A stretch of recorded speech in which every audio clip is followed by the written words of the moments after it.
Welcome to the brand new Draymond Green Show YouTube channel. Hit subscribe so you don't miss out on any of our content. What I think we've all have known and Minnesota has now figured out is going inside is their strength. Not shooting a bunch of threes. Going inside against it, because you're not a better shooting team than Dallas. That's for certain. They are not a better three-point shooting team than Dallas.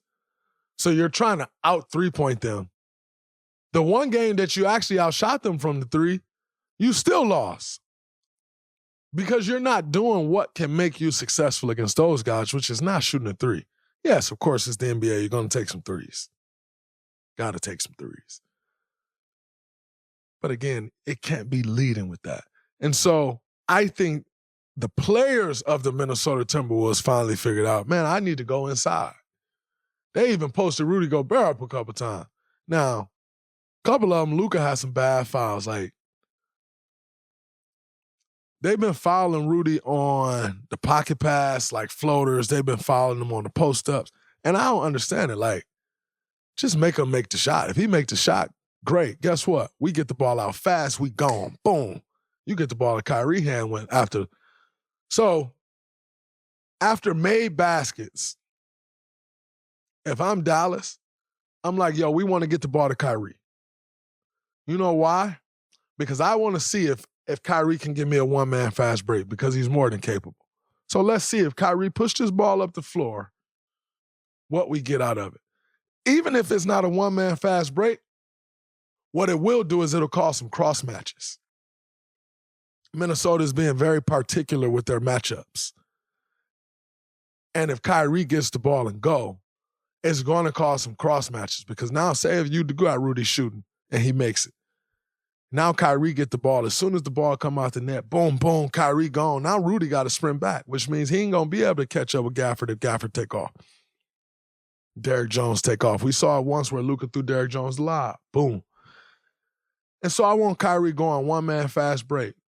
Luka going to then make his way down the court. Once Luka get down the court, if nothing there, we can swing the ball. Luka, we can get into our stuff. It's 20 seconds left on the shot clock, plenty of time. Because Kyrie getting it up fast. And I think that's something that Dallas should do. I think that's one of the adjustments that they can make on any made shot. Kyrie's in the game. You sprint to the ball, get the ball, and go. See if we got something. If not, boom. Because I think now that Minnesota's going to try to take advantage of their size, Dallas needs to put more of an emphasis on taking advantage of their speed, their quickness. And I think that's one way to do it. Ant-Man, as I said, had a much better shooting night, and I think that was all a product of him getting to the cup, him getting to the paint. Even some of the shots he missed a couple bunnies in the lane, which I think he can make. But even if you don't make them, it's the mindset, it's the mentality. And that mindset and that mentality is what those other guys follow. When Ant-Man body language was this, when he ain't have it, guess what? Rudy Gobert's body language was this, and he ain't have it. Guess what? Cat's body language was this, and he ain't have it. So it's no surprise to me that Cat played well yesterday, because the aggression that Ant-Man came out with made it okay for Cat to say, oh, well, I can play this way too. It's almost like a rite of passage, like, oh, well, he did it, I can do it too. So that's all Ant-Man to me. That's all Ant-Man. Ant-Man started off going to the hole. Cat started off going to the hole. When Ant-Man was starting shooting off jumpers, Cat was starting off shooting jumpers. So that's no coincidence. As I've said before, these guys follow Ant-Man, and that's a heavy, heavy, heavy load to carry. But he's more than capable, and he did it last night. Now, unfortunately, and I guess fortunately, you still got a chance. You got to do that 3 more times. We shall see. Before we move on, and I give you my prediction for Game 5, there was a lot of talk about Luka's foul that he got, that foul Cat out. and Luka hunting fouls. Here's what I'll say about that. Yes, Luka does hunt fouls. There are also a lot of other guys in the NBA that hunt fouls.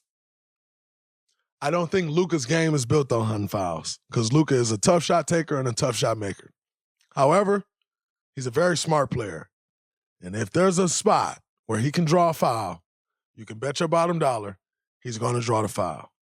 I don't think Luka is someone who seeks fouls because there's a lot of guys in this league that seeks fouls and turns the ball over and seeking those fouls. Luka is not a turnover guy because he's seeking a foul. So, does he seek fouls? Yes. To his detriment? No. I do not think that at all. The particular play where he fouled Cat out, everybody like, oh, he jumped forward. Did he lean forward a little bit? Yes, but Cat came forward so much that you make yourself susceptible to the call. Now, can Scott Foster say, oh, we took that out the game? Yes, you can. But like I said, on that one in particular, Cat leaned so far, jumped so far forward that you almost have to call it. Because he left his feet, got in the air, and when he made the contact with Luka, he's turned sideways. Now, I think he would have been better off if he jumped forward straight ahead and he made that amount of contact, but he was straight forward. I think he would have been better off. The fact that he was turned sideways, Scott Foster almost have to call that. I haven't seen the L2M report. Jackson, I'm not sure if you've seen it. I'm not sure if the NBA said that should have been a no call.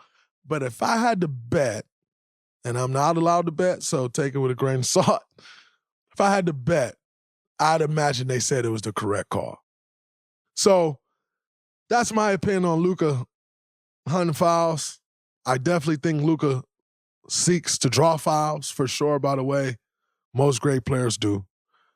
However, I don't think he's one of the guys that does it to his detriment. I don't think so. My prediction for Game 5 is Minnesota will win Game 5 by double digits. And then Dallas will go back home and win Game 6. The reason I think that is because Minnesota will come out swinging, and if they're able to build a lead, you see a lot of times in those situations that team like, you know what, we ain't got it. We going back home. We'll close it out then. But let me tell you, don't make that mistake. Injuries happen. The longer these series go on, the unknown can take place. So you want to close it out as soon as you can.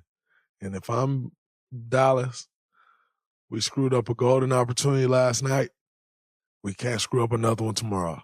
We got to do all that. If I'm Dallas, I'm like, this is a must win. You know why? Because even if we don't win in Game 6, guess what, y'all? This is a must win. If I'm Dallas, this is what I'm saying. Because we have to reach their intensity level. They're down 3-0. Understandable we don't reach their intensity level. Human nature. But we can't not reach their level twice. Because if we can't reach their level 2 times in a row, then they get the confidence. And going back to Game 6, all the pressure's then on Dallas. The reason why I'm comfortable with all the pressure being on Dallas because Luka and Kyrie, we all know both of them will produce when those moments are there, when they matter, when the moment is the biggest, when everything's on the line, those two guys are going to come through. So I got Minnesota Game 5, Dallas Game 6. We are getting closer to crowning an NBA champ. And with the action heating up on the court, hotter than ever, download the DraftKings Sportsbook app. It's great. I've got it. You should. Takes less than 90 seconds. Official sports betting partner of the National Basketball Association. Okay, now we got the conference finals. Pacers, Celtics, T-Wolves, Dallas Mavericks. These games have been so great. Live betting, same game parlays, odds boosts. So much is covered. It's super easy for first timers to get started. Try betting on something simple like a team to win.